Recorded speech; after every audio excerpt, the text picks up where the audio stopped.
విశాఖ జిల్లా నుంచి భీమిలి నియోజకవర్గం వరకు విస్తరించే విశాఖ సాగర తీరంలో అంతర్జాతీయ యోగా దినోత్సవం పెద్ద ఎత్తున నిర్వహించేందుకు ప్రత్యేక ఏర్పాట్లు పూర్తయ్యాయి.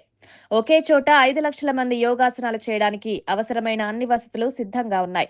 ప్రధానమంత్రి నరేంద్ర మోదీ పాల్గొననున్న ఈ వేడుకకు రాష్ట్ర ప్రభుత్వం, స్థానిక అధికారులు విస్తృతంగా ఏర్పాట్లు చేశారు. యోగా దినోత్సవం సందర్భంగా విశాఖ సాగర తీరంలో ఈ అద్భుత కార్యక్రమం రికార్డు స్థాయిలో జరుపుకుంటుండడం విశాఖకు గర్వకారణమవుతుందని అధికారులు తెలిపారు.